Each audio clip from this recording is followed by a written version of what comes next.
Hey, hey, everybody. Hey. I'm over here. You caught me with my pants down, so to speak. Surprise! You're live! All right. Hopefully we got this figured out now, right, babe? Maybe. Third time's the charm.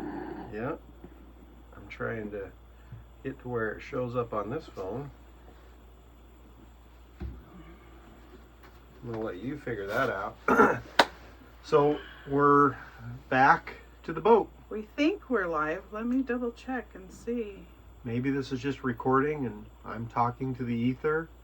I don't know, but either way, dead airspace really does kind of suck. So if it is in the ether, I'll have to start over. But for now, we are on the boat. It's a beautiful day, 51 degrees here in North Carolina, where we are.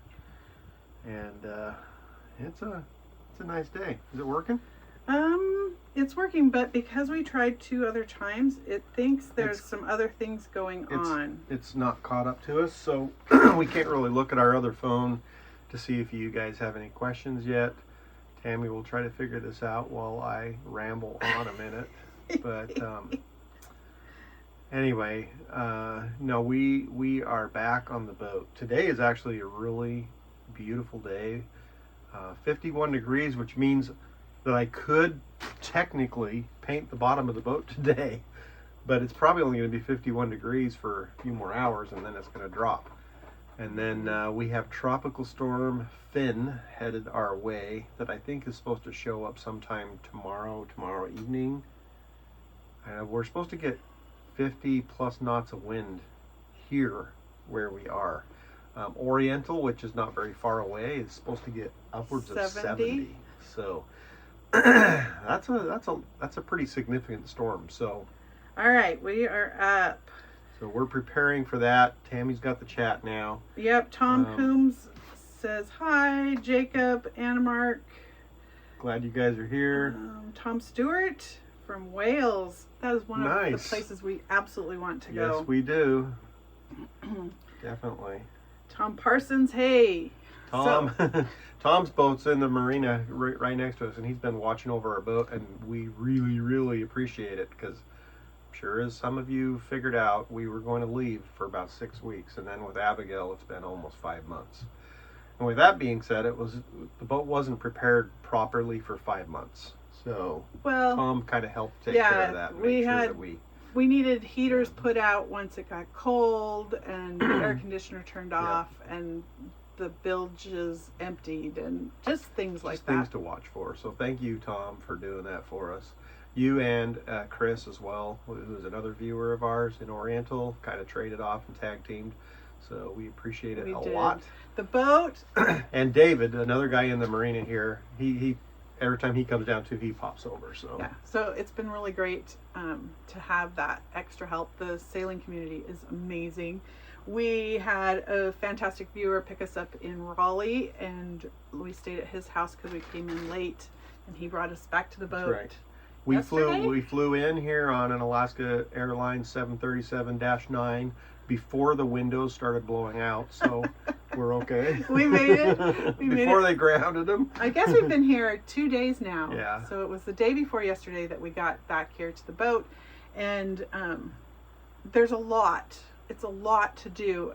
We are grateful that it was taken care of, and there's not a lot of mold and stuff, but we did find a really nasty smell, and that was the diesel. Most of that is diesel, and Tom told me he could smell some diesel in here, and we just couldn't quite figure out where it was coming from. But it appears as though I have an injector on the diesel generator that is probably a seal is bad and it's leaking. But what I didn't understand was why it was leaking when it wasn't running, because it's not pressurized really.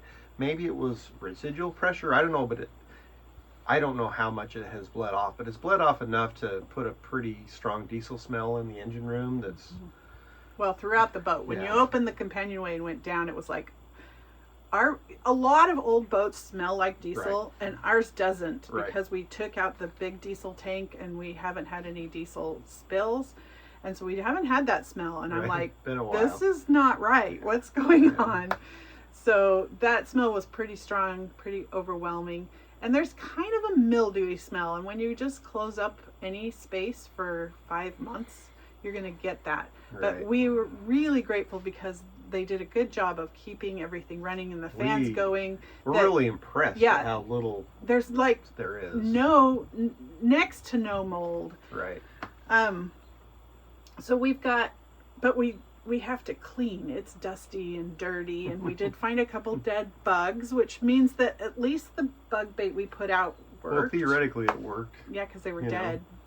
Yeah. So we're hoping that that's what that means. Hoping that's all there was. So that's kind of the stuff that we've been at and doing and puttering around. Yesterday we had a decent storm. What was the name of the winter storm? Ember. Ember came through. It was not significant for us. It just kind of blew us around and rained on us. We had about 28 knots, I think, is what our instruments registered. Yeah.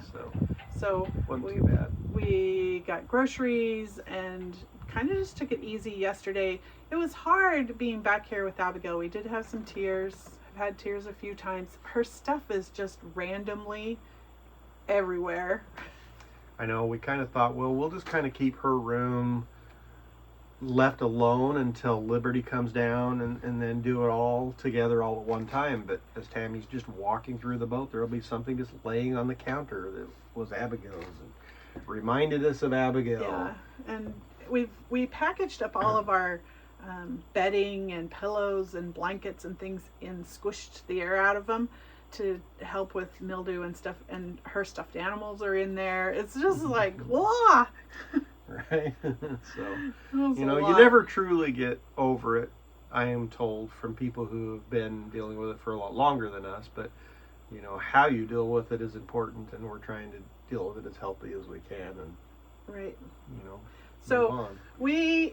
Because of all the traveling this week, we just realized that we wanted to talk to you. We wanted to connect with you, tell you that we're back here, tell you that things are good, but we didn't have a video ready to go. And I was kind of stressing about that. And I'm like, nope, let's just jump on and say hi. Next week, we're going to go through and we're going to compare what we did to get ready and what worked and what didn't work. Right. So we'll tell you the disaster that was Todd's idea to leave vinegar in a pan. Well, it wasn't entirely a disaster. So you get to see, just like we'd heard these things are good things to do, and we tried them, and we'll tell you what worked and what didn't work. Right. And then here, let's see, today's Sunday, so the the winter storm is supposed to hit us Monday night, Tuesday, and then be gone. So we're probably going to pop up to the Hurricane Boatyard tomorrow and talk with them about when we can haul out. We need to haul out, but we also have, as I saw, like 10 days down the road, there's supposed to be another winter storm, true winter storm coming through. It's going to drop the temperatures down into the 20s in this area, and we can't really work on the boat in that cold of temperature in the yard. So we'll have to decide if we want to put off hauling out until after that storm passes, or if we want to just haul out before it goes by. But and then Tammy flies back to pick up Liberty around the 8th of February, and she'll be back around the 12th or so of February. And that's when, if we're all done and ready to go, we'll just take off and start headed south to warmer climates. Yeah, we need some warmer climates. I don't know how much I'm looking forward to the just always being sweaty thing, but right now it seems like it would be a wonderful thing. Today is beautiful. Today's nice, but it's a little nippy, but it's actually really pretty out here. Today would be a fun day to go sail. Yeah. I'm not sure there's enough wind. There's a little bit of wind here, but it would be fun to be on the see water. What it is, huh? It's not much. Yep. So let's see where. A couple dots. Yeah, there's not enough wind. The projects that we have to do and tackle, that we could tackle some of them, and we'd love to hear your opinion. So Todd and I are having a disagreement about whether or not to put the sails back on now or after we get out of the yard. So the boatyard's only about 5 miles from here? 7. 5 or 7 miles from here. So we can motor up to the boatyard really easily, and it is up a river. But I don't think we would even be able to sail up the river anyway. My thought is they're all off the boat. They're all stowed away. The poles on the boat are bare.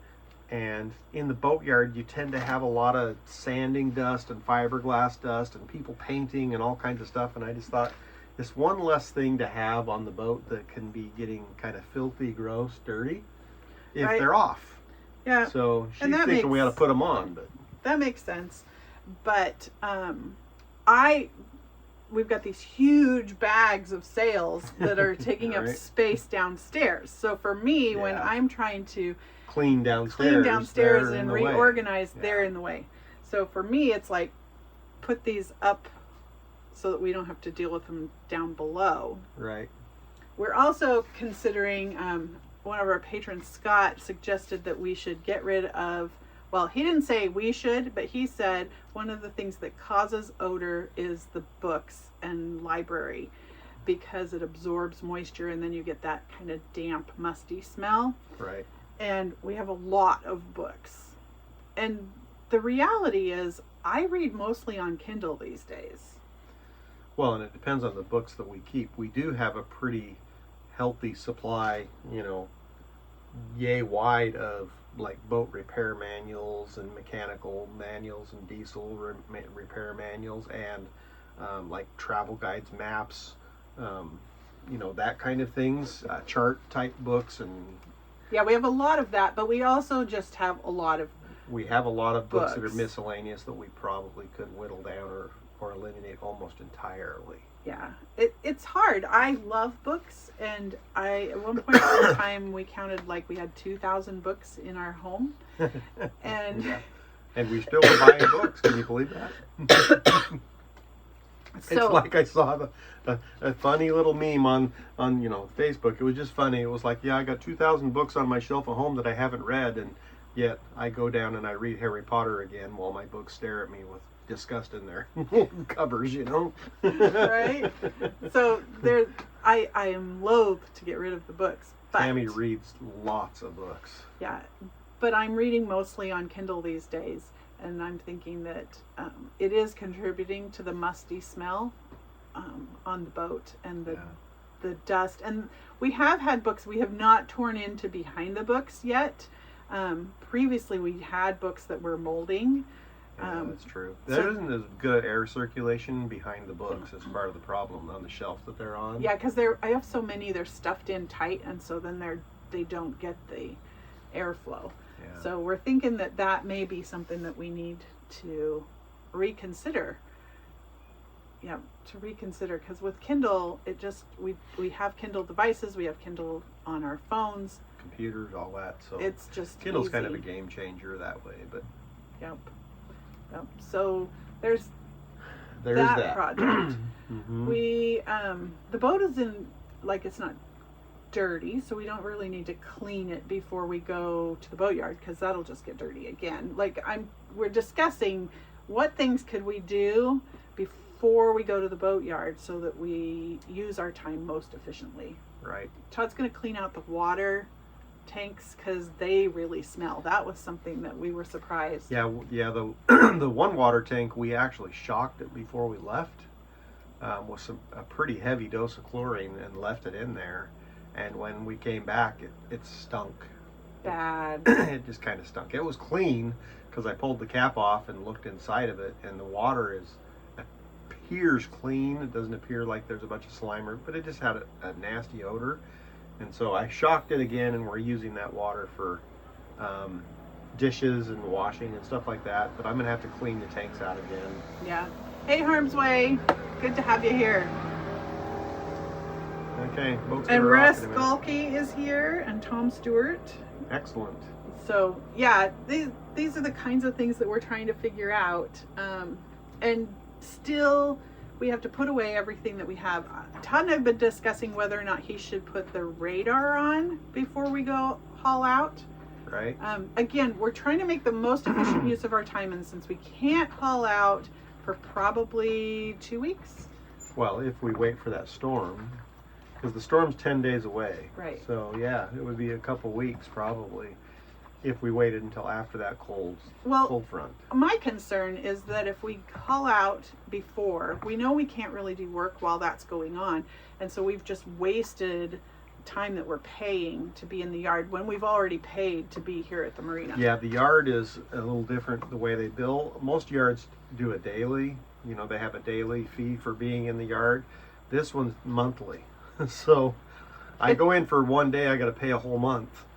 And if I go a month and one day, I got to pay another month. Yeah. So if we go into the yard and we can't work on the boat for 2 weeks, we're likely to go into a few days in the next month. Yeah, and we need to call Total Boat and find out for sure, but our memory of the when we can paint and when we can't paint is it's got to be like above 55 degrees, and we don't know if it has to be above that the whole time for drying or just when we're applying it. And I think they recommend. If you know, put it down in the comments. We'll check with them, but I believe that we'll have to be pretty close to being above 50 for the entire drying time. It might be once it kicks, it'll create its own heat and dry. But I don't know. But it's definitely dropping well below that at night right now, which we hadn't considered when we were like, oh, we're just going to go into the yard and do this. It's like, oh, in Texas it got too hot, and here in North Carolina this time of year it's too cold. Yeah, it'll probably be that we do, I can do one coat in the morning, and then we just have to let it completely dry, and then we might have to sand between coats. But the reality is, what we have to do in the yard is bottom job. So we got to do bottom paint. That's ablative. That's easy. The hard part's going to be raising the water line up like 6 inches. And so that's going to include, barrier coat. That's a 2-part. It's going to include touching up the blue paint on the top side, that kind of stuff. So that's a little more finicky than just the bottom paint. Yeah, if it was just bottom paint, I wouldn't be as concerned. A little bit of fiberglass work. I've considered raising the exhaust for the diesel generator. The previous owner that put it in on this boat, they put the exhaust in literally like 2 inches above the water. So what happens is, if you're in any kind of rough seas or you're provisioned, sometimes when we provision to fill up all the tanks, we tend to lean a little bit to starboard, which is where that exhaust is, and it puts that exhaust partly underwater. And from what I heard, it's not good for the generators to try to push water out of the way. They want it to be like 6 inches minimum above the water line, and ours is only like an inch or two above the water line, so I don't think they did that right, and we may raise that. If we do, that's fiberglass work in addition to this stuff that we'll have to do. But not a lot. It won't be hard. It's just, and raising that up would just be a good idea. If we raise that up, we'll also raise the electric motors up because we put them in line. Yes, we put them all in line with each other because at the time it looked pretty. It looked better. So, hey, Nancy, an off-planet event asked us if we're ex-employees of the government. Nope. No, we are not. So we have no retirement, if that's where that was leading. But no, we are self-employed and have been most of our lives. Which means we don't get much retirement. So nope. So yeah, that's kind of where we're at and what we're doing, and the community around here, we've run into a bunch of you. So hey, and we're excited to meet others of you. So feel free to reach out to us and say, hey, we're going to be in the area and we want to come say hi. We love meeting people. Yeah. And I don't know, was there anything else that we need to cover or talk about?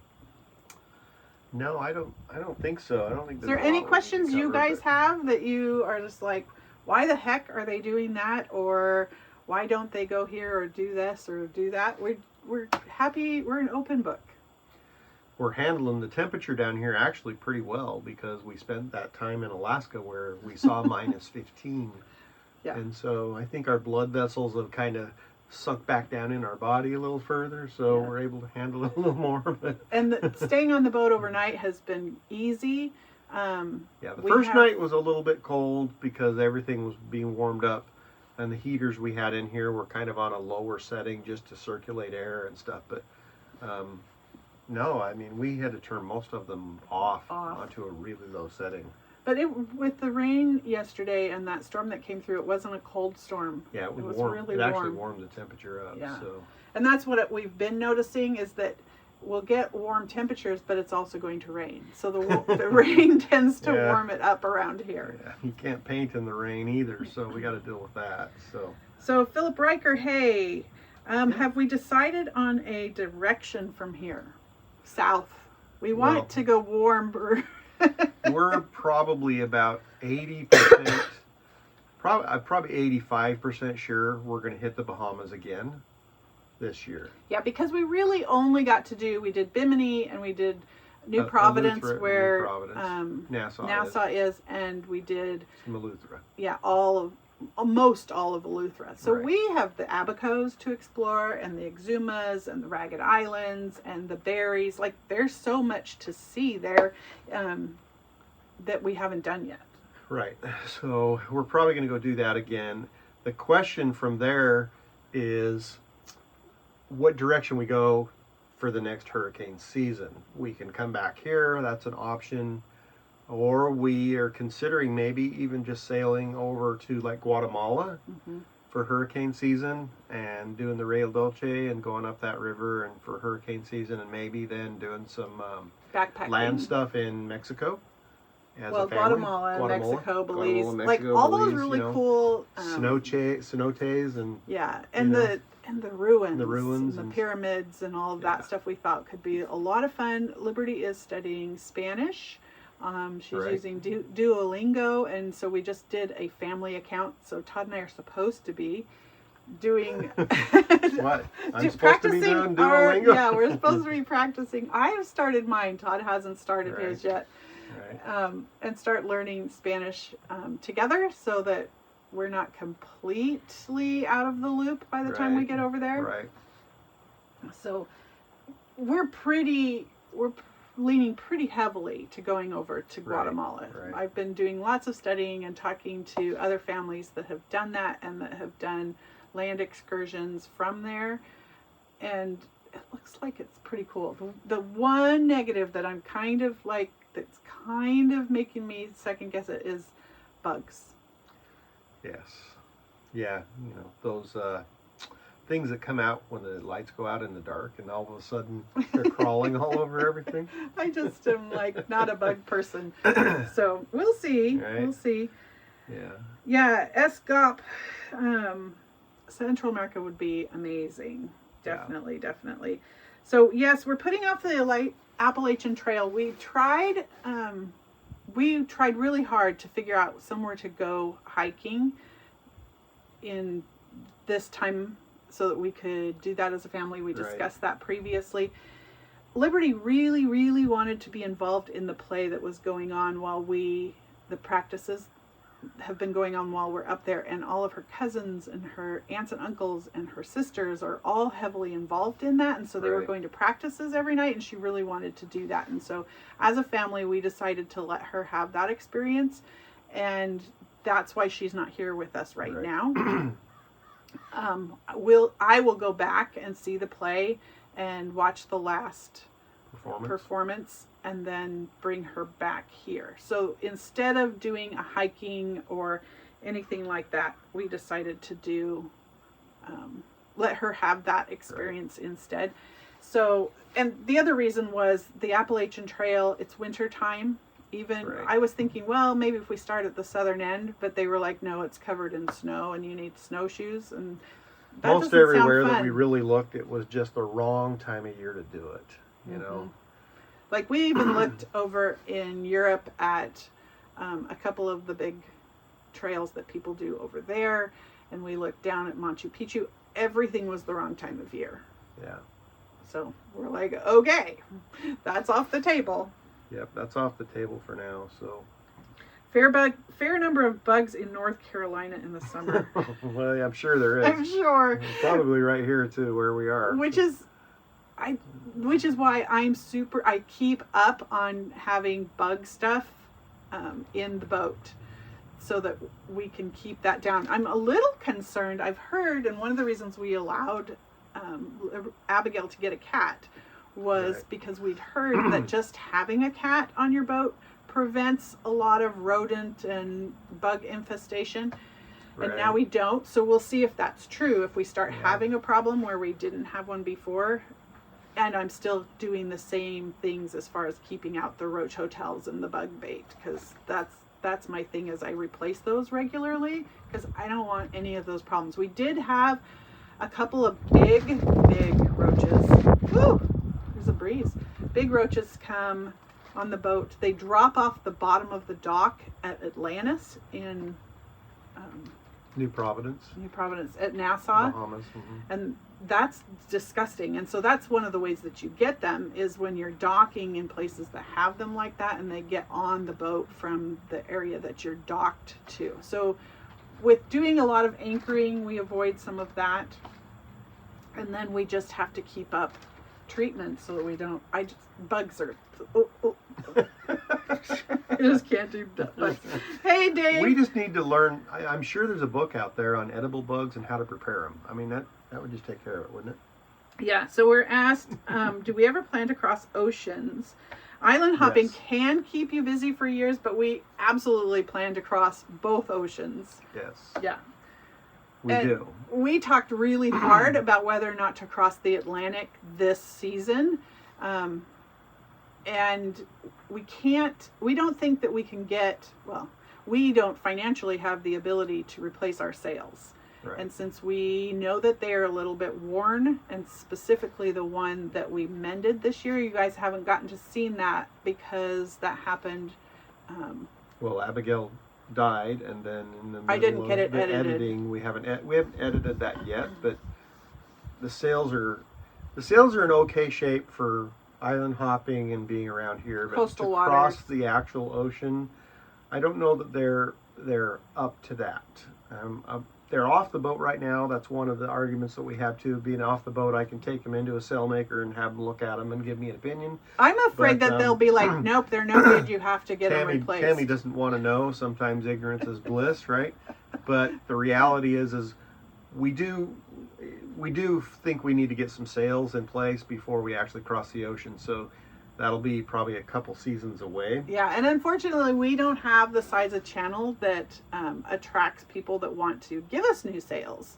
So Right. if you know somebody or have an in, and that would be great. But we do have somebody Or that's... if each one of you can encourage 1,000 people to become a subscriber. We do have somebody that's offered to give us a really good discount on sales. We just still have to come up with that money. Yeah. And so... I think when he priced that out to us for all the sails on our boat, plus I think like a stay sail or something. No, it wasn't a stay sail. Cold It was weather, a light wind wind sail. I still think it was over 15 grand. I think it was closer to 25 And that was like a year ago. 2 no, years it was ago. like 2 years ago. So I'm sure those prices have gone up a little bit, but that is in the works. But we do want to do. Liberty wants to go to Paris, so we've toyed with what it would take. We're researching what it would take to take the boat up some of the canals. We might have to pull a mast. So I'm hesitant to do that, but that's on the table. And obviously still, I've always wanted to do Scotland and the Caledonian Canal and those things. So heavily we want to cross over there and do a bunch of stuff over there. And we want to take the boat back to Alaska, which Right. means going through the Panama Canal, crossing over to Hawaii, which is like 30 days, Right. and then you're another 20 days to get to Hawaii. So those are To ocean Alaska. or to Alaska. So that's big oceans that we have to cross.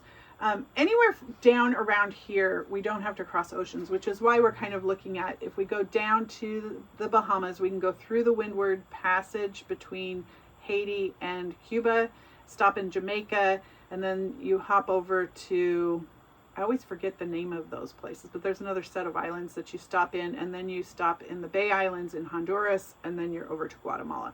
So you don't have more than a couple of days offshore at any of those. There's a few YouTube channels that have done it where they make the hop all the way across, and that's totally an option. And we could try that with our sails the way they are, because we can always pull into Jamaica Right. if we have a problem. Right. So that, like, there's some pull-out points. if we decide not to go to the Bahamas for some reason and still want to go to Guatemala, what we might do is just go around the Keys and explore those again, go out to Try Tortugas, and then you would make like a 2-day hop to Mexico, and then you'd go down to Belize and then down to Guatemala. So we've got a number of different options to keep us busy for a long time over here. But we don't want it to be a long time. We're kind of looking at the Atlantic as 2025. That's next year. Yeah. A year. Yeah. Todd's like, 2025 sounds a long ways away. No, I was just trying to keep my oceans correct. I was thinking the Pacific. No, the Pacific's further down the road. So we kind of want to do the Atlantic over to Europe first and then do the Pacific. Right. And like we want to go everywhere. So we'll go up to Alaska, and then we'll come down the west coast of the United States and down do the west coast of Mexico and Central America, that direction. Right.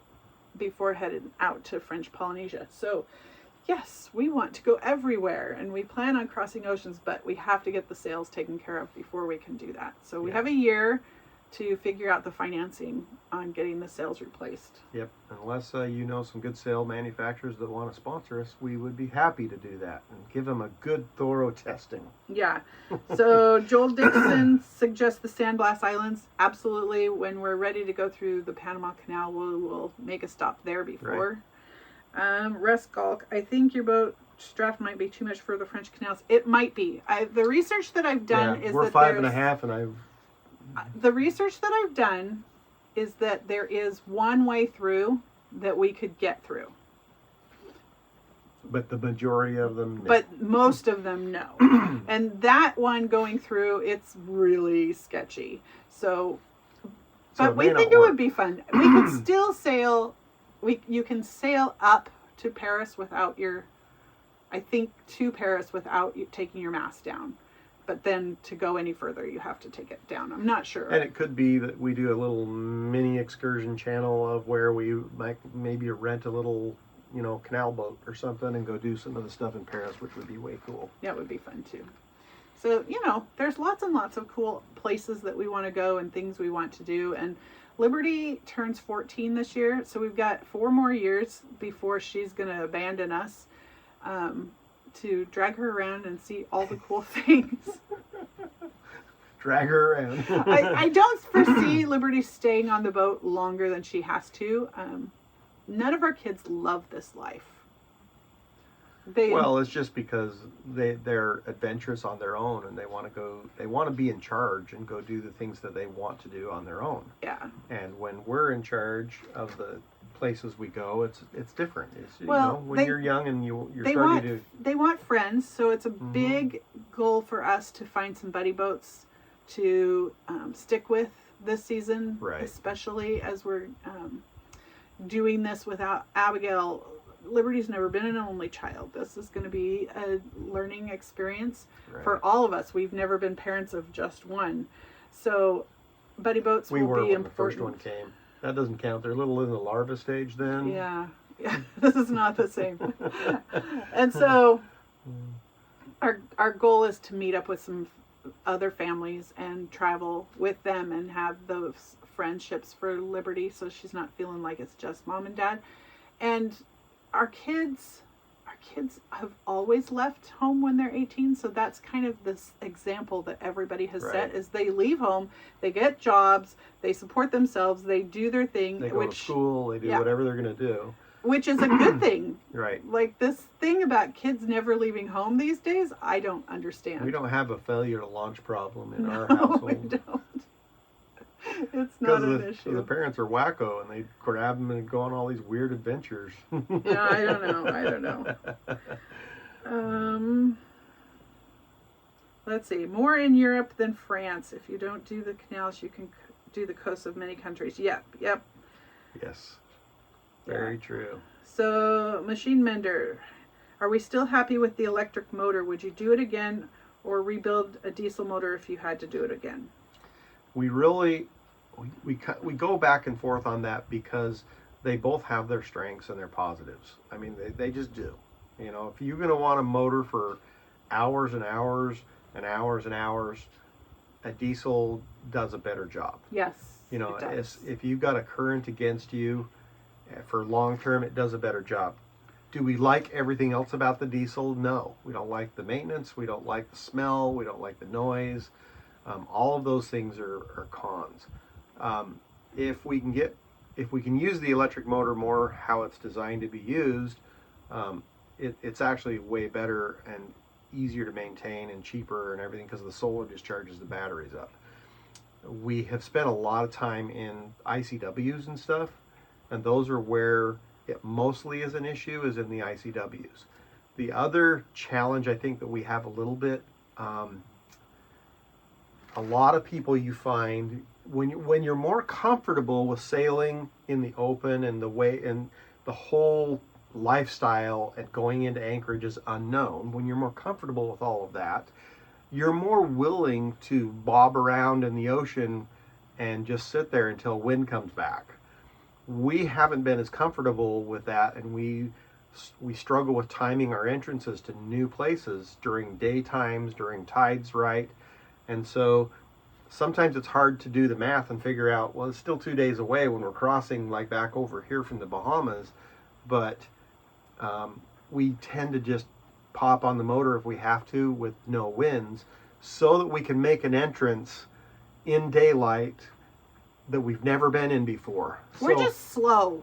it's good practice for that, to do that, but as we get more comfortable with sailing in our boat and unknown things, No, we're never we probably will just bob around a little more. We're never going to go into entrances in the dark. No, we that don't want to do know. it in the dark, but Which does bring up the anxiety of not having the speed that other boats have. at certain times. At yes. certain times. We, as far as, do we regret it? No. Have there been any situations where we have been like, dang it, if we had an electric motor, this wouldn't be a problem? No. No. The only place where it has been an issue for us is when we're like, this is super slow. We're super slow. We're not going to get there when we want It's to. like when you're in the ICW and you've got a 2.5 knot current against you and you still have 20 miles to go to the next place you want to anchor, and you're running the motor, and we can only go so fast on the motors without draining the batteries. So we judge everything with the generator puts out this much, the solar's gaining this much. This is how many hours we have to drop our batteries down to 50% that we don't want to go below. And that's the speed we end up going. Yeah, and sometimes it's only 3.5 knots. It's not so, consideration in terms of, we've never had a situation where we didn't have enough power. Yeah. That was an emergency. Because we can always open it up and it'll just go. Yeah. We time currents and going through cuts, we have to time those kinds of things. We do not have the kind of power for a long period of time that some people just turn on the motors and just power through it. We can't do that with an electric motor. If you want to power through something, like if you're trying to leave a cut that's got some heavier waves, we've got a half hour that we can go at really high power on this that would probably be equivalent to what a diesel would do. About a half hour before we've dropped our batteries below where we want them to be. Right? The thing is, so if you watch The Rigging Doctor, and they have an electric motor also, and their trip up the ICW, you kind of are like, why are you only going 3 miles? Why are you going so slow? Why does it take you so long? And they have a worse problem at that point than we do. We have a little bit more power and can go a little bit further, but that's why it just takes longer. What other people can turn on their motor and just cruise at 6 knots, and we can't. We really cruise between 3 and 4. But when we were crossing back from the Bahamas, we did several 4-day offshore jumps, and we use our sails. We time it so we have good weather. Sometimes you have more wind than you want. We had that. Right. But again, Todd did one storm with the motor and one storm without the motor. And it worked actually better to be just with the sails reefed without the motor running. The motor didn't help. I thought it might in the storm, like a thunderstorm cell that hit us that had 35, 40 knot winds. And I didn't notice anything. The cells actually work better without the motor running. So. And because it's electric, it's immediate on, so we don't have to have it running like a diesel. Yeah, I don't have to start the diesel. I don't have to prime it, get ready, start it, warm it up, any of that stuff. I just literally go, vroom, and the electric motor just takes off like a rocket. Yeah. So for us, that was, you know, an interesting thing to try it both directions. And Todd just felt like it was just wasting power to have the motor. Yeah, it just wasn't working. So. Yep. Hey, Tim. Dave Milan, I think a hybrid, except for cost, is a good solution. You can do pure electric plus diesel, regen, diesel, run it as a genset. Yes. We did see regen. We did get regen when we were out offshore. Right. And that is a good thing. We did get some regen. And, you know, I mean, the whole electric thing, you know, the decisions that we made were not, this is not politically based for us to do. No, this is, we get comments. We get comments from people like, "Oh, you're running a diesel generator. You're not so green." This had nothing to do with being green. I mean, we try to be environmentally conscious and everything else, but we also recognize that, you know, we have these things to use. If we use them appropriately and properly, it's not a big issue. But the point is I believe, you know, the early adopter thing, the electric is actually cool. It's quiet. It's actually pretty clean. And Nikola Tesla always talked about how electricity was all around you. We just need to figure out how to harness it out of the air. I'm looking forward to the day sometime when, you know, I don't know, you just put out a little antenna thing off the side of your boat and it sucks electricity out of the air and feeds your motor. Yeah. Is that going to happen? You know, it's kind of like the Mr. Fusion from Back to the Future. You just feed it banana peels and crap and away you go, right? Someday, I think it'll be there. Not now, but someday maybe. So somebody says, you haven't ever felt like you're in danger without a stronger engine? No. No. The engine actually is really strong. What the problem with the engine is say the fuel tank size, right? If you had a nice strong engine, but you only had 5 gallons of diesel, well, you're limited, right? So that's why people put 100 gallons on their boat. But the problem is not the strongness of the engine, it's the fuel capacity with the batteries. And we only have AGMs because at the time we bought this, lithium was still out the roof. It was like 3 times more expensive to buy lithium. So with an AGM battery, in order to maintain the longevity, they really highly recommend you never drop it below 50%. So what that means is that I have a huge bank of batteries, but I really should only use half of it. Right? And we have a huge bank of batteries. We Right. have like 16. There were the 16 6-volts, so there's 600 amp hours. And so we can use 300. With a lithium bank, you can drop them down regularly to you know, drop them down 80%. So you get a lot more use out of your lithium. And a lithium will charge faster than an AGM will. An AGM is a little different because it starts out really heavily fast charging, and then the closer you get to full, the harder it is to charge them. And so you lose the efficiency in your solar panel because you're actually wasting energy in the solar that's not going into the batteries because it won't accept it as fast. Now lithium, you can just shove it in as fast as you can until they're full. Right. So along with getting new sales, at some point we'll replace the batteries. Yeah, and so if we replace the batteries with the same size that we currently have, 600 amp hours, we could do hours and hours. We could do a lot better. Yeah. So that's the thing right there. It's not the strength of the motor, it's how much fuel you have to put into it. Because we have had situations where we had to get out of the way fast, or deal with fast current through a lock, where we had to keep up. Yeah. It's got plenty of and it does fine. It's got plenty of them. And like I say, I think I could probably run this motor at full speed for maybe an hour and a half or 2 hours.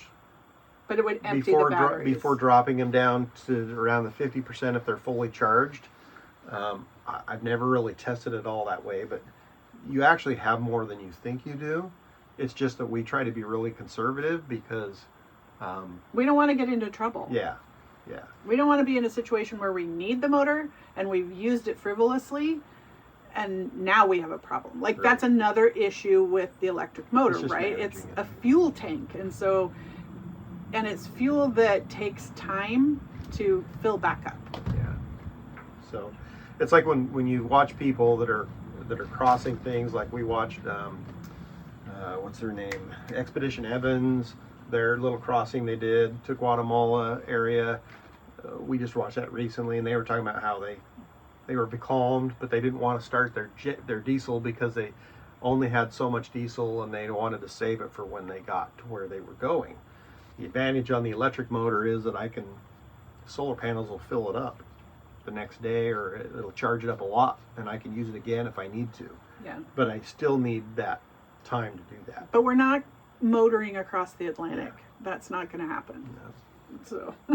No. A lot more solar I could do it, but. Yeah.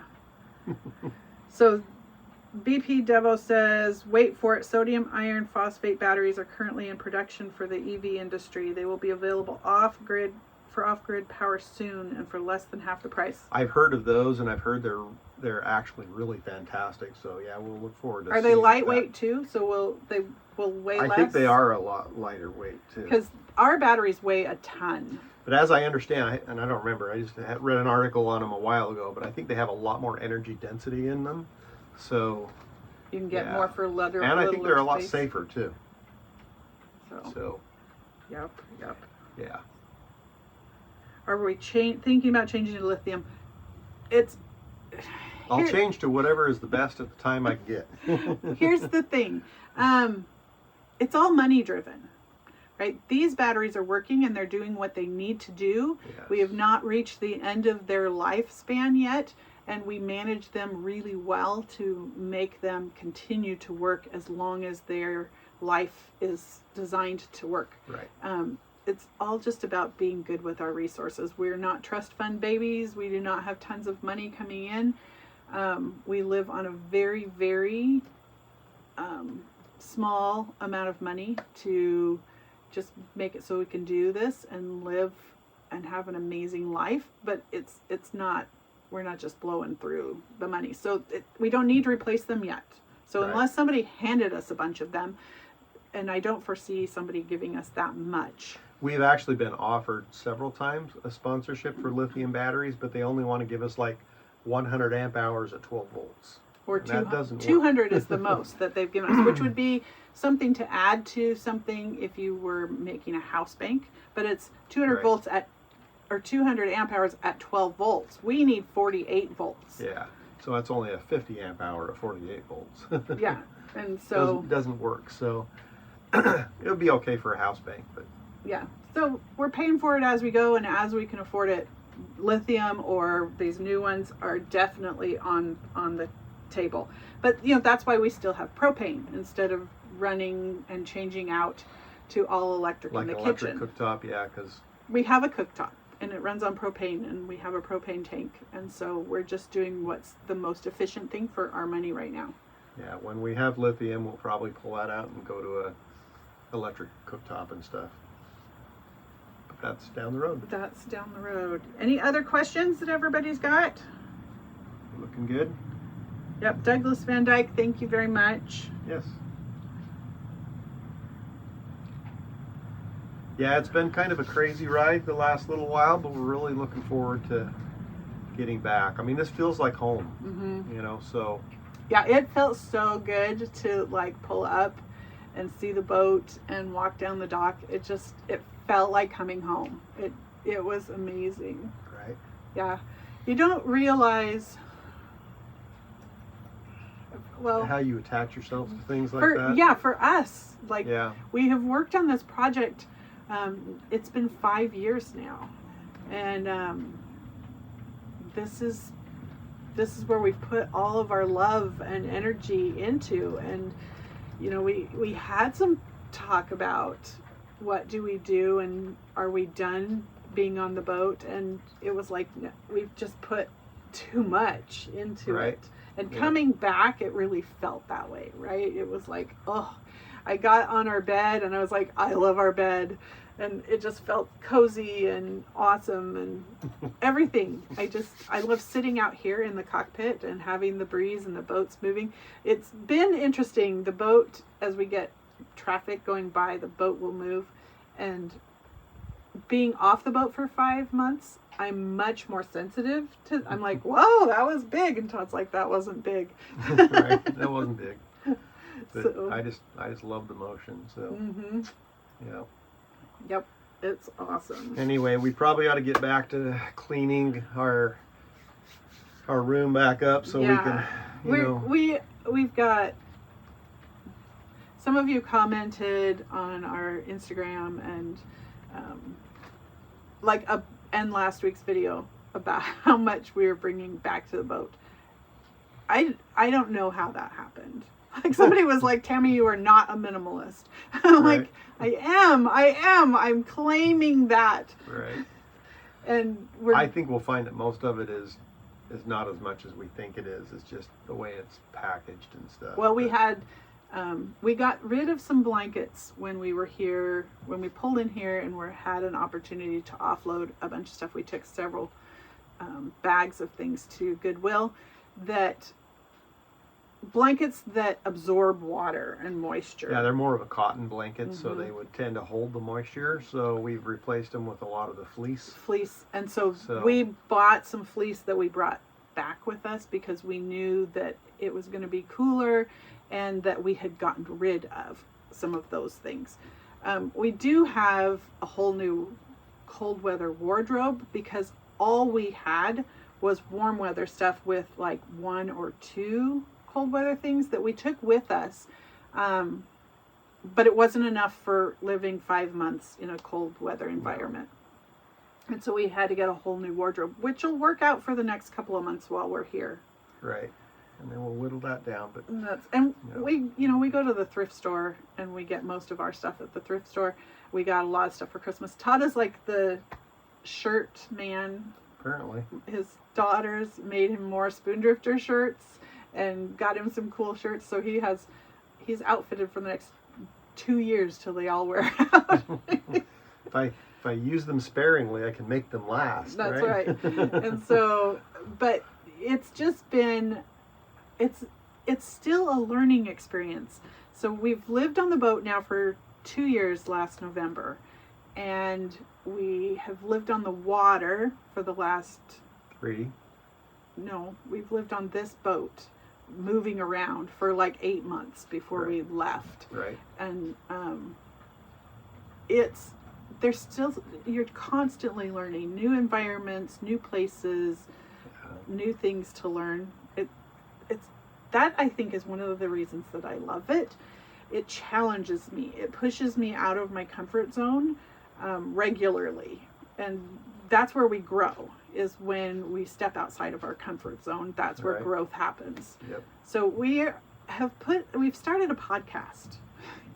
And we have 3 episodes that are out for you guys to enjoy.